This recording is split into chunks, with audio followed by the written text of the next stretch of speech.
Darah mengucur deras membasahi wajah seorang perempuan, bersamaan dengan teriakan dari seorang anak kecil seusiaku. Di sebuah rumah yang sedikit agak kumuh, seorang perempuan itu dengan senyumnya yang dipaksakan bernyanyi. Sesekali ia terisak. Nina Bobo, oh Nina Bobo, kalau tidak bobo digigit nyamuk. Aku terbangun. Nafasku terengah-engah. Aku baru saja bermimpi. Ada seorang anak kecil seusiaku sedang dibunuh seperti itu. Kejam sekali. Siapa dia? Mengapa mimpiku seperti itu? Dan apa maksudnya mimpi itu bisa datang kepadaku? Tidak, aku tidak boleh berburuk sangka. Bisa saja, memang itu cuma mimpi biasa, bukan isyarat apapun. Dan, ya, buku merah ini setiap malam ku baca. Aku masih bingung, ada beberapa mantra yang dituliskan di situ. Tapi aku tidak melihat buku itu menjelaskan soal pembunuhan yang ada di mimpiku, maupun lagu Nina Bobo yang memang sudah tidak ada apa-apa lagi. Lagian, itu cuma lagu anak-anak. Memang sih, semenjak Alice pergi seminggu yang lalu, duniaku dan dunia lain seakan semakin dekat. Mimpiku akhir-akhir ini juga selalu saja tentang kehororan yang terjadi. Tapi, sudahlah. Aku cuma anak kecil yang tidak mementingkan hal itu. Alice sudah tenang. Mana mungkin dia meminta pertolongan lagi. Aku merasa kehausan. Rasanya aku harus minum dulu sebelum aku tidur kembali. Lagi pula masih jam 3 pagi dan besok adalah hari libur. Jadi aku masih bisa bangun siang. Aku sangat bahagia dengan kesenangan-kesenangan seperti itu. Tidak perlu mengerjakan PR, hanya baca komik, santai sambil menonton kartun, dan segelas susu dingin dengan sepotong roti beroleskan selai kacang dan coklat. Indah sekali. Aku turun dari tempat tidurku dan keluar dari kamar. Gelap sekali. Tumben. Mungkin kunyalakan saja beberapa lampu agar aku bisa berjalan tanpa meraba-raba apa yang ada di sekitarku. Lalu dengan perlahan, aku berjalan menuju dapur. Syukurlah, tidak ada yang aneh. Memang hanya bunga tidur biasa. Saatnya aku tidur kembali. Nikmat sekali tidurku. Aku bilang juga apa?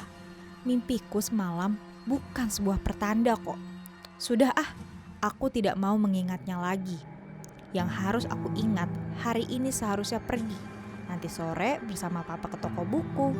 Ya, memang ada komik baru yang harus kubeli. Jadi, selamat berbahagia. Baru saja aku mau membuka pintu kamarku.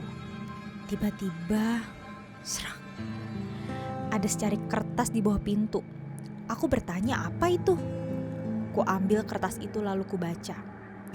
Isinya begini. Patty, tolong. Aku hanya meminta bantuan darimu.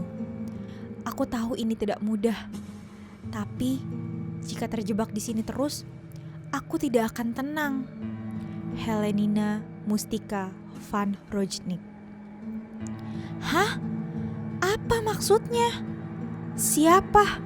Siapa Helenina ini? Tidak. Aku mencoba berpikir untuk tahu siapa orang ini. Lagi pula, mana mungkin ada orang iseng yang menuliskan ini untuk anak kecil sepertiku. Pasti ada yang tidak beres. Seketika bulu kuduku berdiri. Suasananya pagi, tapi mencekam.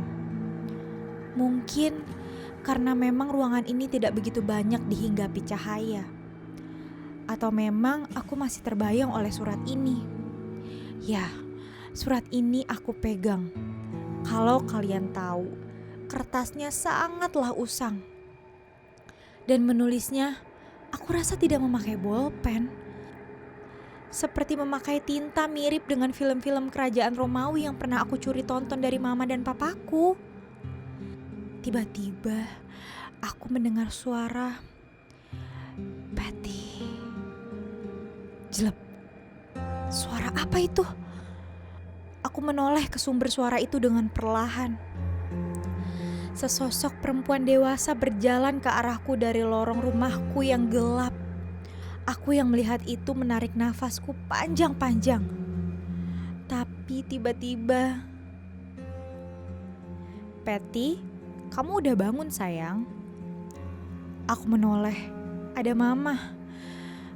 Syukurlah aku agak tenang. Dan kemudian aku melihat ke arah itu lagi. Jeng. Ternyata sosok perempuan itu sudah tidak ada. "Iya ma, aku baru bangun." Aku langsung membalas ucapan mama supaya tidak mencurigakan. Sepertinya aku juga tidak akan bercerita kepadanya. Aku menuju ruang makan. Sudah ada roti dan susu di situ. Aku memakannya sembari berjalan menuju ruang tengah. Kalau kalian mau tahu, ruang tengahku lumayan cukup besar. Ada sofa yang panjang dan televisi. Di sebelah kananku ada sebuah kaca yang besar yang menghubungkan rumahku dengan taman samping. Ya, aku duduk di sofa besar panjang itu. Baru saja hendak aku menyalakan televisi, tapi tiba-tiba terdengar suara ketukan dari arah kaca. Tok tok, tok tok tok tok. Sesosok perempuan seumuranku berdiri di kaca itu. Wajahnya melihat ke arahku. Aku terperangah. Mulutku seakan bisu persis saat aku bertemu dengan Alice. "Ada apa lagi ini?" kataku. Namun aku tidak setakut waktu itu. Aku lalu menghampirinya. Seketika perempuan itu menembus kaca-kaca rumahku yang membuat aku semakin terkejut. Ya jelas aku terkejut. Perempuan itu lebih seram dari Alice. Di wajahnya terdapat luka pisau yang amat lebar. Tubuhnya penuh darah dan kakinya terputus di bagian kirinya. Anak sekali. "Patty, tolong aku." Begitu katanya dengan sangat lirih. Apa yang kamu inginkan dariku?" Jawabku pelan. Aku melihat ke sekeliling rumahku. Sangat sepi sekali. Aku jadi merasa seperti anak yang sial. Kenapa saat seperti ini mama dan papa tidak ada? Aku saling pandang dengan dirinya. Kuberanikan diri untuk bertanya terlebih dahulu. Siapa kamu?" kataku gugup. Dengan senyum yang dingin, dia lalu memberitahu namanya. Helenina Mustika van Rojnik. Hah? Aku tak percaya. Dia yang memberikan surat itu kepadaku.